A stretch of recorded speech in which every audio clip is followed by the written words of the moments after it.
नमस्कार। आप सभी का स्वागत है। हिंदू सनातन परंपरा में भगवती गंगा की महिमा सर्वविदित है। आस्तिक जन इन्हें अशरण शरण्या, मुक्तदायिनी, परम करुणामयी और तीर्थों की जननी के रूप में जानते हैं। ये त्रिपथगा स्वर्गलोक, मृत्युलोक और पाताल लोक को पवित्र करती हुई प्रवाहित होती हैं। विष्णु धर्मोत्तर पुराण में भगवती गंगा को त्रैलोक व्यापिनी कहा गया है। पद्म पुराण के अनुसार सद्गति की इच्छा रखने वाले लोगों को पाप बुद्धि का परित्याग करके लोक माता गंगा जल में स्नान करना चाहिए। देवी सुरेश्वरी भगवती गंगे, त्रिभुवन तारिणी तरल तरंगे, शंकर मौलि विहारिणी विमले, हरिपद पाद तरंगिणी गंगे, हर हर गंगे भागीरथी, अलकनंदा मंदाकिनी, धौली गंगा सोन पिंडर नंदाकिनी।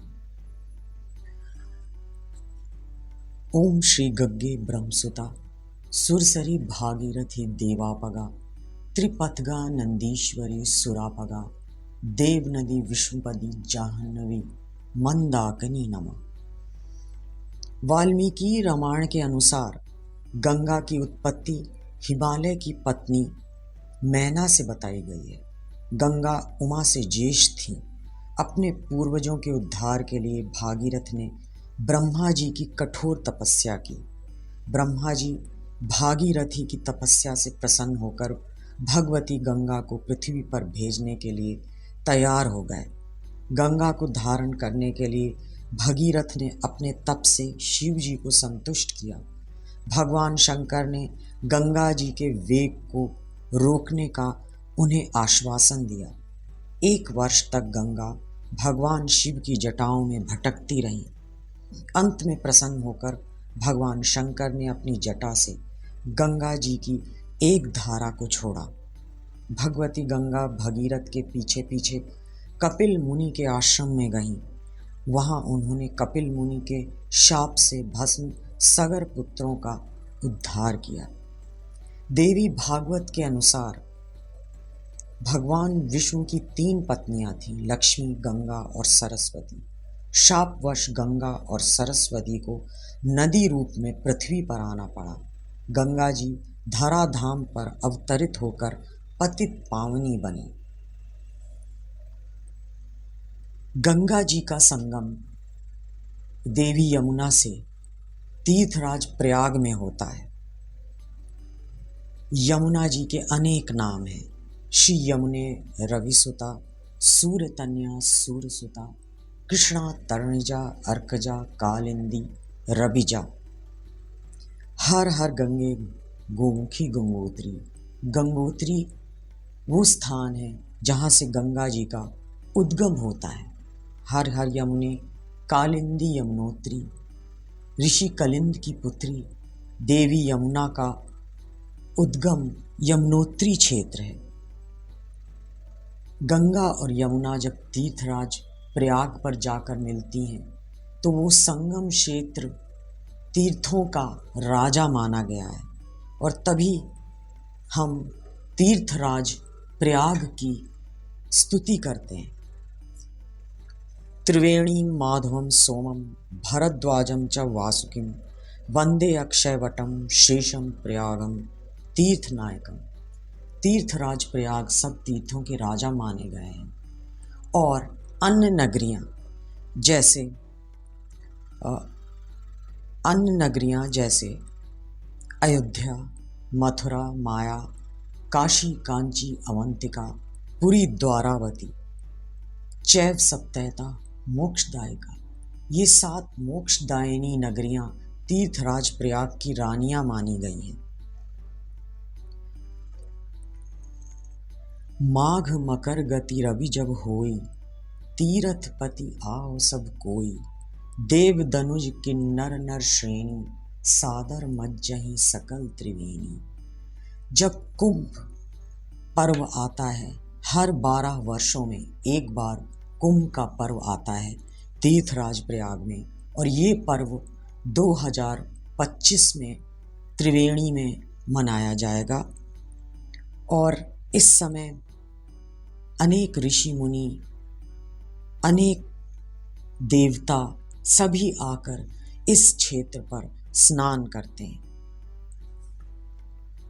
गंगे मातर नमस्तुभ्यं, गंगे मातर नमो नमः, पावनी पत्तानां त्वं पावनानां च पावनी। संगम की अति महानता है। संगमु सिंहासनु सुठि सोहा, छत्रु अखय बटु मुनि मन मोहा, चंवर जमुन अरु गंग तरंगा, देखी होहि दुख दारिद भंगा।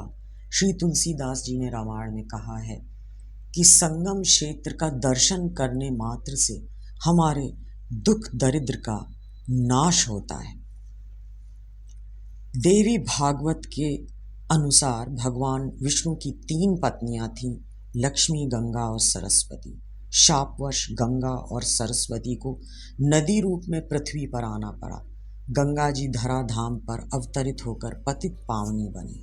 श्रीमद् भागवत के अनुसार राजा बलि के यज्ञ में भगवान वामन ने उनसे 3 पग भूमि का दान मांगा। भगवान वामन द्वारा पृथ्वी को नापते समय उनका बायां चरण ब्रह्मलोक में चला गया। ब्रह्मा जी ने भगवान के चरण का प्रक्षालन करके उस जल को अपने कमंडलू में रख लिया। भगवान के चरण स्पर्श से पवित्र हुई ब्रह्मा जी के कमंडलू की वह जल धारा ध्रुवलोक में गिरी और 4 भागों में विभक्त होकर सीता, अलकनंदा, चक्षु तथा भद्रा नाम से विख्यात हुई। भद्रा नदी उत्तर कुरुवर्ष के मध्य से होकर उत्तर दिशा में चली गई। विंध्यगिरि के उत्तर भाग में इन्हें भगीरथी गंगा और दक्षिण भाग में गौतमी गंगा कहते हैं। भारतीय साहित्य में गंगा अवतरण की 2 तिथियां उपलब्ध हुई हैं। पहली वैशाख शुक्ल पक्ष की तृतीया आदित्य पुराण और दूसरी ज्येष्ठ शुक्ल पक्ष की दशमी स्कंद पुराण। गंगा दशहरा की यह दूसरी तिथि महाराज भगीरथ से संबंध है। वास्तव में गंगा गोलोक या विष्णु लोक में भगवान श्री हरि की एक स्वरूपा शक्ति है। पृथ्वी पर उनके अवतरण के पुराणों में अनेक कारण बताए गए हैं। उनमें परस्पर विभेद है, पर वे चाहे भगीरथ के कारण हो या देवताओं के अथवा सरस्वती के, सभी एक दूसरे से संबद्ध हैं। गंगा जी भारतवर्ष के लिए मात्र एक पवित्र नदी ही नहीं अपितु मुक्तिदायत्री महाशक्ति हैं। गंगा जल शारीरिक और मानसिक क्लेशों का पूर्णतः विनाशक है। गंगा के स्मरण से पातक, कीर्तन से अतिपातक और दर्शन से महापातक का विनाश हो जाता है।